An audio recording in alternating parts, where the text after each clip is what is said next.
Hello, everyone, and welcome to today's episode of So You Want to Get Married podcast. I'm your host, Sherry Powell, the owner of Celebrate the Covenant, LLC. We do wedding management, event management, all the things events. We also do marriage enrichment services. So we are here today with the first episode. So You Want to Get Married. We have our guest here. I'm super excited to have them in studio with us today. The one and the only Dr. Pastor Michael Scruggs and his beautiful wife, Lady Kisha Scruggs. I'm sure you've heard his name around the town. Um, he is global. We love him. He's an author. They are the founders of Light of the World Church, the Littiest church in Cincinnati, Low Cincy. Shout out to my Low family. But we're here today. We just want to have a conversation. So You Want to Get Married was birthed last year through an expo that God gave me. This is year 3. We're hosting the Black Onyx Wedding Expo. And within that expo, we held last year the first relationship panel that was just really, really great. They dropped gems on us. We had them and we had another veteran couple in the house with us at the expo. But this year we're running it back. And this year we're going a little bit deeper. But we want to just give you a little teaser, a couple of just little sound bites of what you can expect at the expo coming up October 19th. 2025, we'll be at the Marriott Cincinnati North Hotel in Westchester. It's going down 3 to 6 p.m. The Bengals don't play that day. So you have no excuse to come down and check us out. And at 4 o'clock, we'll get started with the panel, and they're going to drop some gems again. But we're in studio, and I want to introduce you again to them, and they're going to just tell us a little bit about them. And this is just some tools to put in your toolbox for those that would like to stay married and those that are thinking about getting married.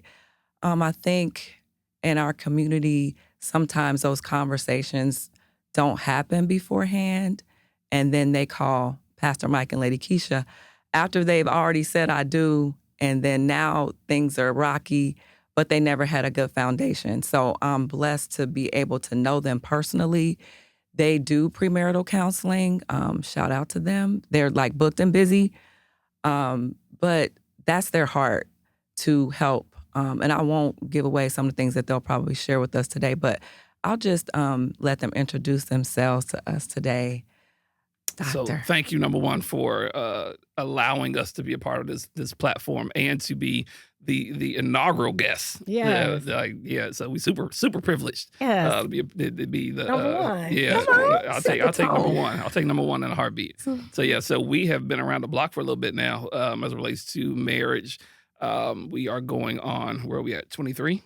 Yeah, going on 23. Going on 23 years, and that's 23 years of marriage. However, we've known each other since junior high school. So we've known each other literally the majority of our lives.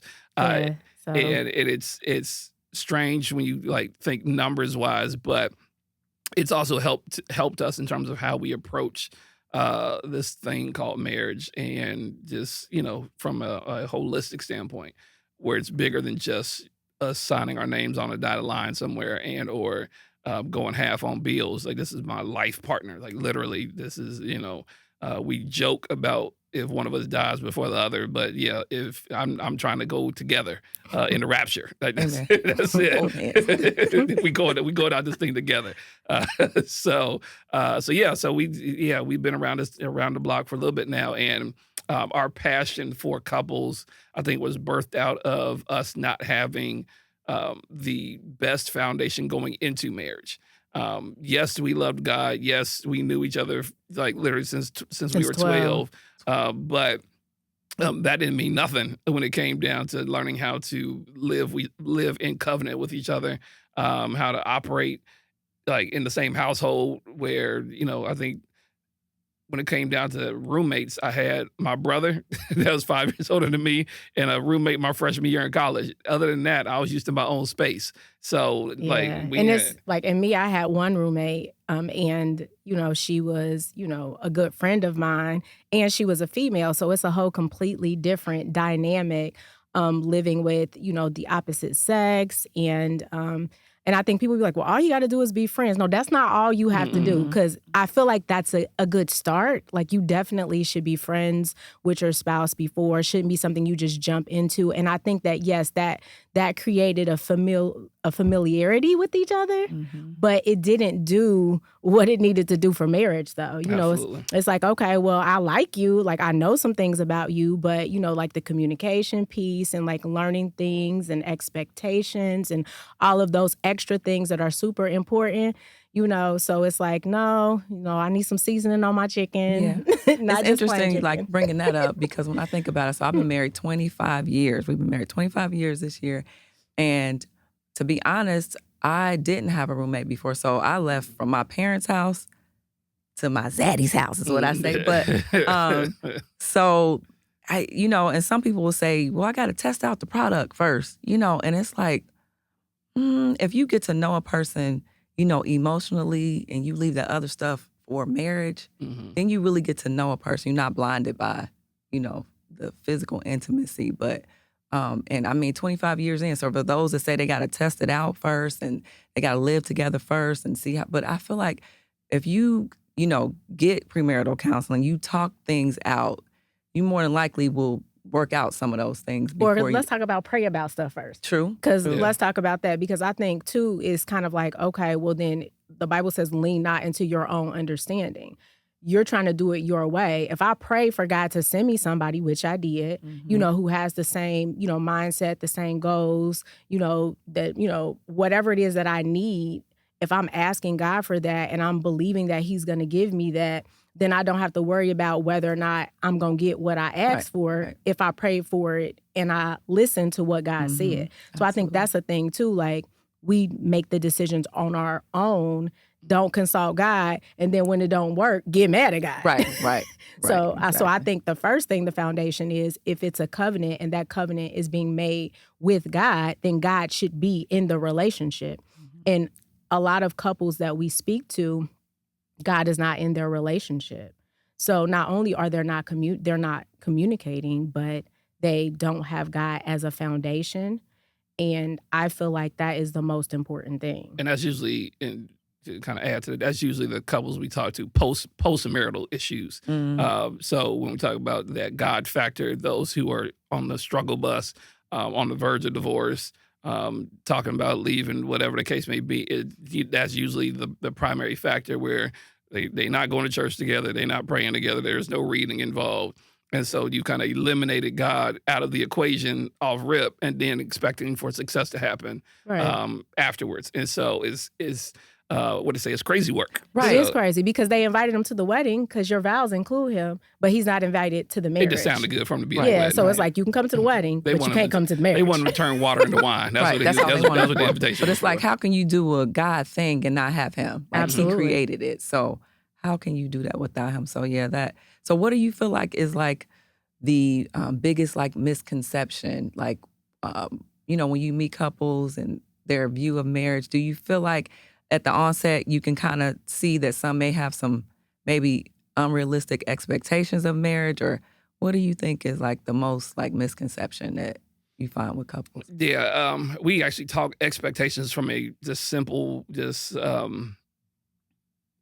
straight out understanding between, when we talk expectations, like the real expectations. All right, who's cooking?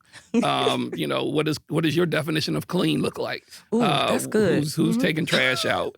Who needs to be cared for when they're sick? So and how much sex do you need? Yes, because let's talk about it, because I think that's something that's not ever talked about. Like, you think that you don't have to talk about it because you're like, okay, if I get married, I'm gonna have sex. But what we've learned is there are a lot of couples that don't have sex, and they don't have it often, or it's used as a tool, or a gift. Yes. Like you get it for your birthday Ration and the it off. anniversary. I'm like mad, it's like so no, The devil like is a liar. I'm Okay. like no. I was like, the marriage bed is undefiled. And last time I checked, the Bible said that my body was his and his body was mine. And so it's having those conversations because you can't hold someone accountable for expectations that you never made clear or spoke about. So it's like you get mad at me for something that you never even talked to me about or told me that you needed or you expected. So I think that that's a big one. We learn that people don't talk about their expectations and then they go around being upset. Yeah, there's a whole lot of assumptions that are brought to the table. Yep. So it's being able to talk to practical stuff. So tying in the spiritual, like that should be part of the conversation when you're dating. Period. Like once you get to that place where you just talking marriage, it's like, okay, now let's talk this practical stuff because we're gonna share a space together. I need to know how much drawer room you need for socks and drawers. Like I need to know what I'm like what I'm how much working money with. you spend. Like Yes. talk about the finances too, because it's like okay, Do you like have a Jordan addiction? yeah, look here. Or Do you pay your bills? Yeah, that helps too. Because Yeah. like when we first got married, he was like, they can come Inheriting, get his. right. But no, they can't come get their money. They know. They know they shouldn't have gave me this card. I'm like, They what? should I was know like, off we top. did not talk. Nobody said to like talk about that, or even like, okay, if we're gonna purchase a house, what does your credit score look like? Like what do your spending habits look like? What is your debt to income ratio? Okay, Like, can we talk about how much money you spend versus how much money you make? So it's kind of like having those conversations so that we don't end up in a position we didn't know that we were going to be in. Like, I feel like those conversations are had up front before I say I do, because I have to be comfortable with who you are in the decisions that you make and the things that I need to know as we grow. Because, at some point we're going to grow together, but I can't look at you and be like, I want you to be here. I have to be comfortable accepting you exactly how you are, but I also need to know who that is. And I feel like surface conversations are made, but nobody gets down and talks about, like he said, the practical things and the specific things, like emotional things, your past, your family. Like, we got to talk about, it's not just like, okay, do you have a baby daddy and a baby mama? What is your relationship? What is your relationship with your mama? Which one of them is crazy? Right. Yes. And I think, like you said, when we talk about even family dynamics, and because you got two people, two life experiences, two different upbringings coming together, trying to, form this life together. It's like, how did your parents behave? Are they even still married? What are their views on, relationships? Were your parents affectionate with each other? I'm coming in with this expectation that I'm going to have a marriage like my parents. Well, maybe you didn't see that growing up, so you didn't even know that was even possible or that was a thing. So I had to learn that, my husband is not a mind reader. Like, I thought that he Yeah, that's a big automatically one. knew what I needed, automatically knew, what my expectations were. So And that's an unfair expectation to expect somebody to read your mind. Like, well, they should know me. Like, no, because if you say it out your mouth right. and you put it on the table, then there is not ambiguous. On top of the fact that we slow. We just it is. Let's put it on the table. We just a little slow. So we need signs. We need smoke signals. Writing on the wall. We need text messages. Yeah, we need all kinds of let us know, because don't make us guess for it. Yeah, and the more I mature, the more I'm okay with letting you know what I need, Right. how I need it, on what frequency I need it, And I'm less angry. I'm less angry because I put my expectations out. But I think what's important is that if I take the time to tell you what my expectations are, that you, first of all, listen to what those expectations are and then operate accordingly. Because it's one thing if I sit down and I explain exactly what it is that I need and we have that conversation, and then you explain exactly what you need and we have that conversation, and nobody is trying to actually accomplish those things that are there. So if they're there, I need each party to actively be working on the expectations of that other person. It's one thing to not be held accountable when you don't know. But once you know, then it's important to start operating in that vein so that person knows, okay, well, they really do love me. They really do care about me because they are trying to make sure that they're meeting my expectations. Now, do I think that sometimes we're unrealistic in our expectations? I do think sometimes we are unrealistic, but it's having those conversations That's why too. you talk about it. Absolutely. You know, so that you talk about it and be like, that's a little bit unrealistic. You know, like, I don't think that like, again, he's not my savior. He's my husband. So there are some lines that he's not going to be able to be. He's not going to be my savior, but he will be my husband, and he should, those things that I need that are important. And it's what a deal breaker. So what really needs to be talked about is what are the deal breakers? Right. Like, it's like if A, B, C are not accomplished or they can't be done, then ain't no sense of us getting married. Because these are deal breakers for me. These things have to happen. And, he don't cook. So there's no way I'm going to be like, well, I ain't cooking either. Then how was we going to eat? Right, but you knew that going in because he But told I knew you, it right, going in. absolutely. But then I also was like, well, then you going to have to do something, though. Like, Right. what's your the exchange? task? Like, what is the exchange of currency? So if I do this, then he needed to know what my expectations were. And when we talk about like changing, evolving, growing together, what about when you hear couples say, we fell out of love? Like, what do you say to those couples that come to you at that juncture and it's like, we just fell out of love? I'm sure you have some questions Fall for back them. in it. But I think but that's your fault, though. It's like, so when did you stop trying? Yeah. When did you stop growing? And I think part of it too is we do something. We talk about fighting for your marriage and cheating on life. And so I think there's places and times that you can point to, like, oh no, we allowed life to consume us at this juncture of life, and that's the reason why we started deviating from each other.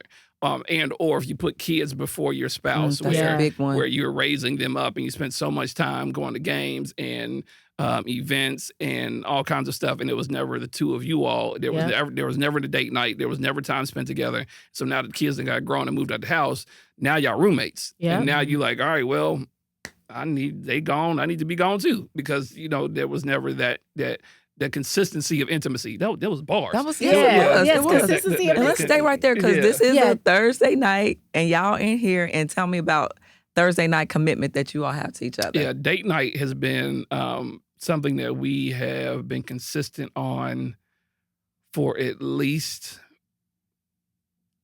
16 years, Yeah. maybe. Because it was weird. We didn't start initiating date night Before until after, kids. Yeah, until them kids came. So And then the kids came. It was like, oh yeah, we need to. yeah, Because, we had and to I figure think it's something too, out. like, when we say date night, it's not like on accident.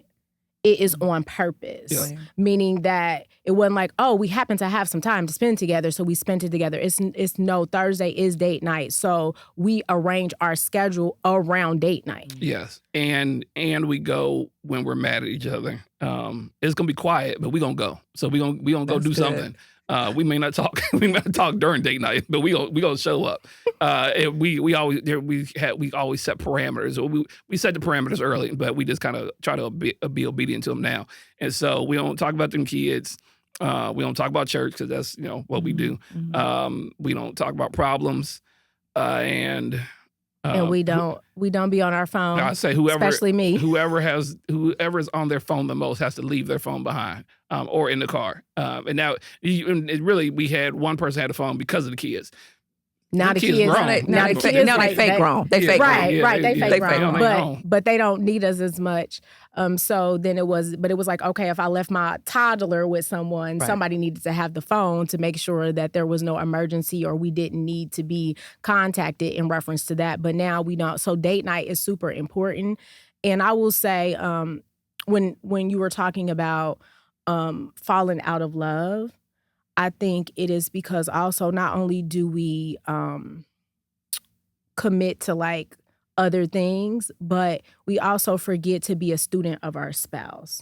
And that is something that we talk about a lot. Like if I'm evolving and you're evolving and we're not paying attention to that evolution, we're not paying attention to things changing and likes changing and, recreational things changing. And so if all I'm doing is concentrating on making sure that the kids, and especially I will say for a woman, you're always like, oh, I got to get my family together. I got to make sure the kids is cool. And I think that evolves into I'm caring for them. I'm caring for them. And it's like, okay, he over here like, well, what about me? Mm-hmm. And then she over there like, well, I used to wear a size 4, but now I wear a size 6. You ain't even paid attention. Or I don't even like Cheesecake Factory no more. I didn't evolve the Jags and now you ain't even paid attention. And so somebody else start paying attention. Mm-hmm. Or I start going out with my girls and I start having more fun with them and they single. So it's kind of one of those where it's an evolution, but we should be evolving and growing together. And you can't forget that other person has needs and sometimes they evolve as well. Mm-hmm. And if you're not paying attention and your kids become 18, 20, 25, and then now it's like, oh, well, who is this person? Well, legit is who is this person because they're not the same person you married and you didn't along the way continue to be a student of them and learn how they changed. And so now we don't know each other for real. So we talk about like, it's a stranger in the house. Like, no, it really is a stranger in the house. Yeah. So my mom, when I first got married, she did kind of like tell me like, don't forget about your husband. When I first, we started having kids and I didn't understand what she meant. Like, I'm never going to forget about him. But it was like you said, that was her way of saying, kids will, they're going to do what they do. They're going to grow up.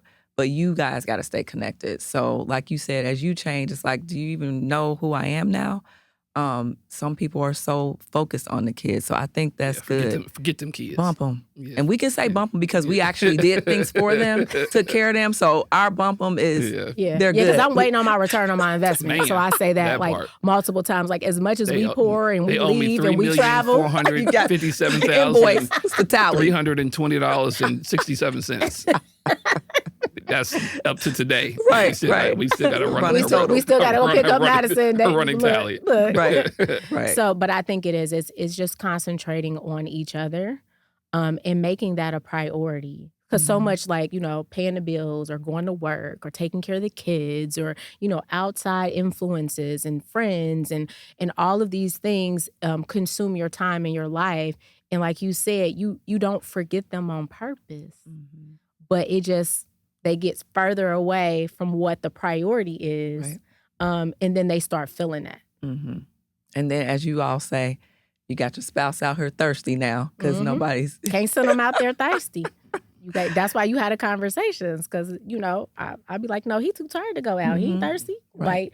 And I don't have to worry about somebody else complimenting him because I do that. I tell him that he did a good job preaching. I tell him that he cute. I tell him that. And I think we don't think that those things are important. Like whatever you did to get them, you need to sustain. Correct. Right? Correct. So, you need to sustain. If like, it's crazy, but even like walking through the house, and I know our kids be like, oh my God, and not to say, he'll hit me on my butt or do something like that. Smack a thing. And then I'll be like, oh Lord. And then my kids roll their eyes, but my kids have no doubt that we love each other. Exactly. Because we love each other in front of them. Right. And it's not transactional and we're not just here because of you all. We can't wait to y'all. Yeah, so be like, go to bed. Matter of fact, that's okay. We gonna sneak upstairs. Y'all stay down here. It's gonna be here. like eating in the house when the kids leave. Like straight Genesis. Right. Like, Pastor Mike, don't you gotta preach today? Oh, do I? So, but they know, they roll their eyes and be like, yeah, no, it's our time. And even they know that. So, and I think that's a good segue too, because it's important for other people to know that you love each other. Right. Right? Because I don't have random people unless they, don't. If it's somebody that I know that I've connected to, that I was friends with, they know that I love my husband. Right? They're not coming up to me trying to get my number. Nobody in church has ever came up to me. Like you see those situations and be like, oh, I'm going to go talk. No, because they already know we're not having that. And we love each other. We're not, we're not having outside people in our marriage. And I think it's important to understand that sometimes that happens on accident too. Yeah. But always guard your heart, for men out here and women, the work husbands and work wives and all of that. Yeah. And then you be calling it, so you be speaking that into the atmosphere. So, you got your heart, your mind, and your loins. How about that? All of them. All three of them. All of them. But one thing that you mentioned too, that was, as we talk about the evolving, and I know for me, what I needed when we first got married is different now. So just recognizing that needs change, even we talk about the 5 love languages. Sometimes I feel like as we evolve, even our love languages may change. Maybe I needed acts of service then, with the kids being small, but now they're kind of on their own. So maybe now I need words of affirmation now more. So it's just like you said, being a student of your spouse and just being able to evolve together and recognize and notice, changes and being able to adapt to them. I know Pastor Mike is like, men are different, but I feel like that if you are already training yourself in the beginning from the foundation to always be a student of your spouse, then you will pick up on those changes and you will, pivot and do the things that you need to do to maintain the marriage. One question that I did want to bring up with the premarital counseling and things like that, how important is it for couples to learn how to navigate conflict before they say I do? And like Pastor Mike said, me personally, I believe before you even drop down on one knee, you need to be seeking some type of counseling before you even, because I think people feel pressured once they, pop the question. And then as they go through the counseling, it's like, oh, you're finding out things that you didn't know about. So how important do you feel like it is? Because I feel like conflict is a huge, thing. How important do you feel like it is to understand how you navigate that before you say I do? Yeah, I think what you mentioned even plays a part in terms of what self-help and preservation are you currently doing. So whether you go to therapy, already, because that helps to shape for how you manage conflict and how you operate in certain areas. Because I think typically we don't think of those things. Say, okay, let me try to make sure I'm whole for my spouse before I say I do. We try to do the work after the I do's come. And so I think it's typically best if you're not already married, start working on being your best self. So that way, when you come to that altar, you're not coming broken. You're not coming leaking. You're not coming missing stuff. You're not coming with extra luggage and baggage and, all this other stuff that you have to try to cram into this house. And so I think speaking back to the conflict piece, I think going through how your family handle conflict and how you currently deal with it and being able to understand what all that looks like. If you never looked at it or never thought about it, then it becomes problematic as you kind of go into it. Because even with us, once again, these 23 years it was matrimony. It wasn't all holy. Because like we was on the job training, we were trying to figure this thing out because we didn't have any of these pre conversations. I was never in a situation where I had to be in conflict. We don't argue. We have heated fellowship. Yes. So whenever there was, I was never in a situation where I had to have a conversation with somebody else. And still stay, before if we gonna argue, I'm gone. Like we ain't gotta talk. Yeah, I think that's we is can it roll our out. community or I don't know. It's just like it's okay to have a disagreement. That don't mean that's the end. Right. Well, and I think that's the thing is understanding that conflict is inevitable. Because I think people see people that are married for 50 or 60 years and just assume that they've never had an argument or, heated fellowship. or heated fellowship or any disagreement. Like, absolutely not. It is like the difference is we not going nowhere. We might not get along today. I may not like you today. I might be upstairs and you might be downstairs. But at the end of the day, I know that we're not going anywhere and we'll eventually get through it. And I think it's also, like he said, having conversation about what your conflict styles are too. So sometimes people need some anger management classes before they get married. Like if you throwing stuff and you breaking stuff and you, fix that. Before we get married, like that's not okay. Right. Like, so it's self-evaluation. And sometimes we already know that we have some issues that need to be fixed. So it's having those conversations and being like, maybe I need to take some anger management classes before. Or maybe if I'm one of those people that I hold everything in, maybe I need some therapy before. So it has to be like, okay, my expectations is that we're going to be able to have a conversation about what we disagree with and either A, come to an agreement or come to a agree to disagree platform because all the time we're not going to be on the same page, and that is also okay. Because I think it's one of those was like, oh, well, we're not agreeing, we're not on the same page, we're not getting along, we need a divorce.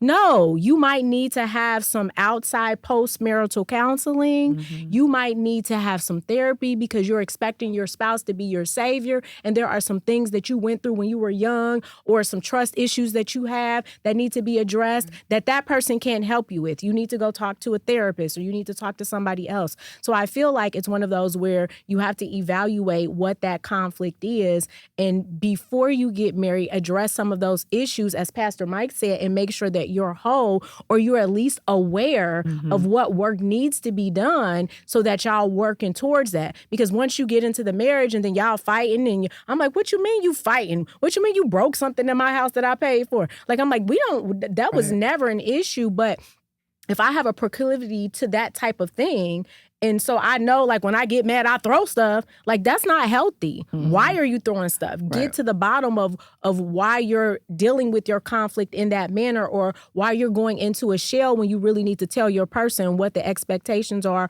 or what the issues are so that y'all can work on it. Yeah, that's good. It's two becoming one, like you said. It's got to be God in it.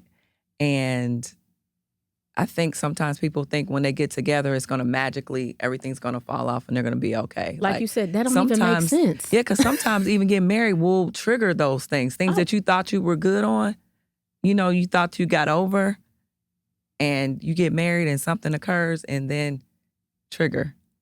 Yeah, because I think people watch too much TV, and that's what it is. You know, like they see, you know, these relationships on television, and they see like the Cinderellas, and they see all of these things, and they watch too much television, and they expect life to be like television, and life is not like television. Like you said, like it doesn't even make sense to take two people from two households that grew up differently and have, you know, different ideas of how things are supposed to happen, and then be like, be together, be perfect, don't have no issues. Sprinkle poof. Fairy dust like on it. no, it's not a fairy dust type situation. Like it takes work. Can we talk about, like, it literally takes work. We work to stay together. We work to work on it. Like he said, that 23 years wasn't our holy matrimony, but we put in work because I prayed about it, and I know that this is my person, and he's worth the work. Right. Don't marry nobody that ain't worth the work. And I think going in, we had the mindset that neither one of us is going anywhere. So even when we don't agree about something, all right, well, we going to bed, right? Because we ain't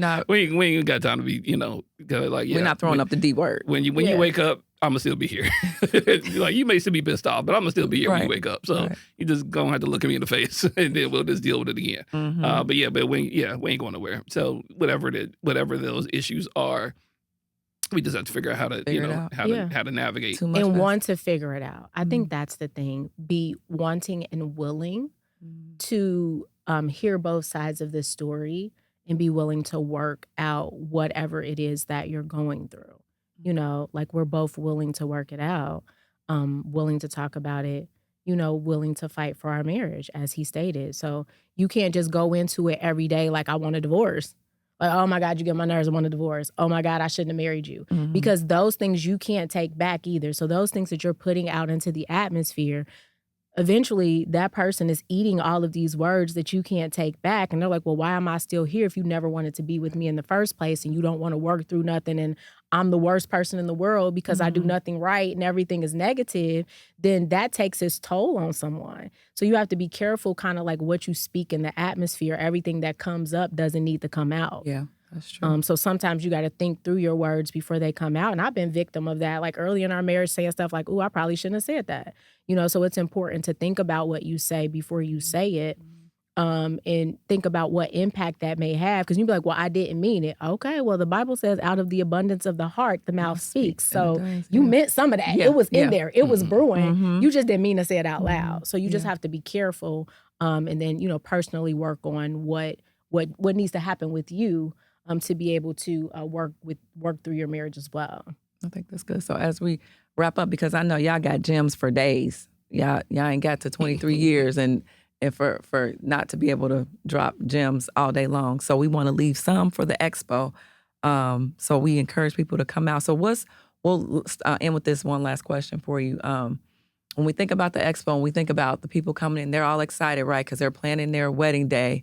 And then we have this space for them to come and hear. What's one thing that you are maybe excited about that you would like to share, that you feel like you need to share in that space, the platform where you got newly engaged, couples that are getting ready to say I do, and they're all excited about the planning the wedding and what dress and what colors and all of that. Not that we're going to bust their bubble, but just what's a sobering thing that you would like to convey to them or just speak to them in that moment? Don't do it. Okay, reconsider. Read some literature. Shut up. I think it's taking inventory. I think taking inventory of where you currently are. Am I in the best space that I can possibly be myself before I get with this person? So whether it's working on your credit, working on your health. Like, hey, is my health raggedy right now? What am I signing up for? Yeah. So am I in my best space? We talk to couples and, they'll start prior to the wedding day, they're doing fasting and they're, exercising, make sure they're good for the wedding, which is absolutely fantastic. But it's being able to take that inventory. Like, okay, do I need to make sure I'm that I need to diet or do something to make sure I'm ready for for this person? Am I mentally in a good space for this journey? So I think taking that audit of self to see where I am currently before I get to this altar and commit my life to this other person, because the last thing I want to do is be a hindrance and not be an asset. That's good. And that just, maybe next episode we'll talk about even marrying and being aware that you have purpose and making sure that they're, in line with the purpose that God has for you. So I think Lady Kisha can definitely speak to that too with Pastor Mike. But I want to thank you guys. I would say, for me, what I would say is, should you even be getting married in the first place?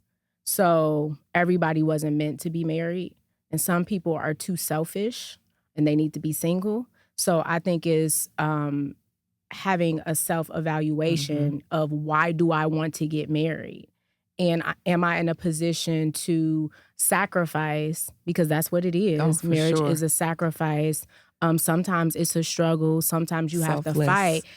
Am I equipped to be able to be married to somebody? Because I think, like I said, people watch TV, people see people that have been married for 50 years and they like, I want that. So I think what I would say is, do you really want that? Do you really want it? Yeah.